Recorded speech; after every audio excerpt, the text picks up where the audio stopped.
दाजुभाइ अगाडि देखाउनु पर्यो कि परेन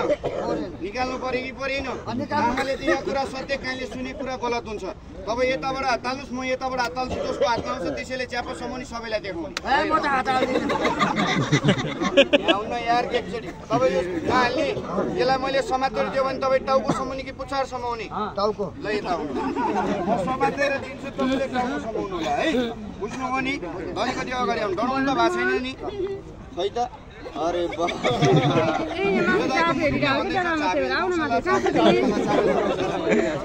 नडराउनु न उ त्यो हड्डी लिएर आउनुहोस् म आफै निकालिदिन्छु ल हो म सानो एकछिनको लागिबाट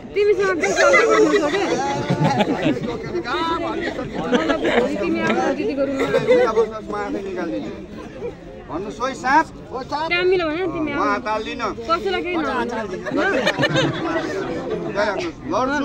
लड्छु साँप माथि म तल तपाईँ माथि साँच्ची कता नि बाटो रहेछ दुईटा हात राख्नु केही पनि हुँदैन म यताबाट हात हाल्छु ल छेउछेउमा अघि जसरी यसरी छेउछेउमा राख्नुहोस्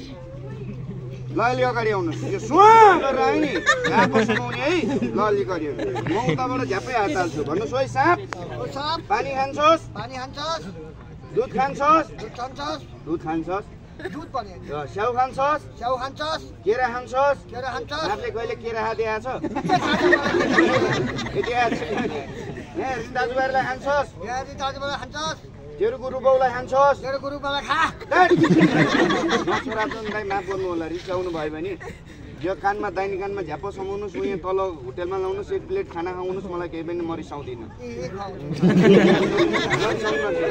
गुरुबाउलाई खाँदैन अरे अलि अगाडि आउनु न तेरो बाउ के खान्छस् भनिदिनु कताबाट आयो अनि तलबाट अनि झ्यापो समाउनु पर्दैन त अनि साँप तल आफू माथि भने नि त यता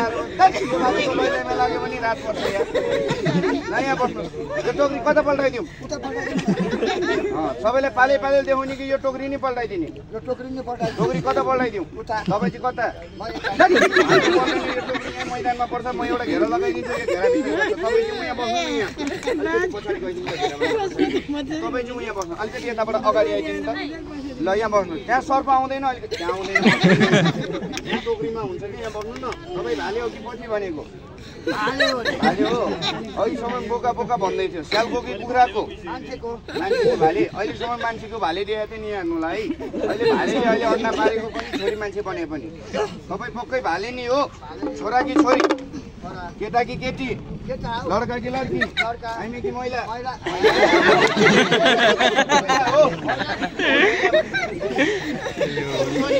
यो घेरामा त जाँदैन ल दाजुभाइ हातको मुठी खुल्ला गरिदिनुहोस् ल अब यो घेराभित्र यो टोक्री पल्टाइदिउँ है भन्नुहोस् त दाजुभाइ यो सबैलाई यो टोक्री छ नि पाले पालो देखाउँ यो टोक्री नै पल्टाइदिउँ ल टोक्री नै म पल्टाइदिन्छु ल हातको मुठी खुल्ला गरिदिनुहोस् यो घेराभित्रै बस्नु चढाउनु पर्दैन है ल हातको मुठी खुल्ला गरिदिनु होला है तर दाइ एकछिन म यो टोक्री पल्टाउनु भन्दा अगाडि तर मेरो गुरुले के भन्नुभएको छ ए चेला बाबु तिमी जुनसुकै ठाउँमा खेल गर जादु गर तर त्यो भिडमा तिमीले दुईटा कुरा जनाइदियो रे कस्तो कुरा नम्बर 1 कुनै दाजुभाइ दिदीबहिनीले यहाँ साँप आयो भूत आयो भनेर कसैले यसरी ढुङ्गा माटो छ नि यो माथि नफालिदिनु होला है यहाँ माथि फालिदिनु भयो यो साँप भूत यहीँ गायब हुन्छ पछि मैले देखाउन सक्दिनँ पछि मलाई गाली नगर्नु होला नम्बर 1 नम्बर 2 मा दाइ ल सबैले हातको मुठी खुल्ला गरिदिनुहोस् किन मैले एरिया भानेको खेल हुन्छ हातको मुठी बान्दियो भने किन कसैको जुत्ता चप्पल उठ्नु भन्ने मन्त्र लाग्दैन रे मेरो हातको मुठी खुल्ला गरिदिनुहोस् 1 2 3 भन्छु मेरो नाममा पर्दैन पशुपतिनाथको नाममा तपाईँहरूले 3 भनेपछि जोडले ताली पड्काइदिनुहोस् यो टोक्री परलको पल्टिन्छ तपाईँहरू आनन्दले हेर्नु होला यो घेराभन्दा बाहिर जाँदैन भित्रै हुन्छ है ल अगाडिको मान्छे बस्दिनु न एकचोटि पछाडि मान्छेले देखिँदैन हो अहिले ठेल हुन्छ अलिकति अगाडिको मान्छे बस्दिनुहोस्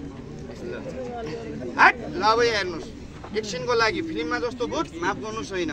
म यहाँ भूत निकाल्छु म दाइ के इन्द्रजालको अघि म बोलाउँछु यहाँ के गाई भएको भाइ टाउको ढुङ्गाको मुखमा तारा घाँटीमा सर्पको माला र हातको मुठी खुल्ला गरिदिनुहोस् त सबैले जोडले ल 1 2 3 भन्छु मेरो नाममा पर्दैन पशुपतिनाथको नाममा जोडले ताली पड्काइदिनु होला है पानी खानुहुन्छ खानु ल हातको मुठी खुल्ला गरिदिनुहोस् अब यो त मर्छ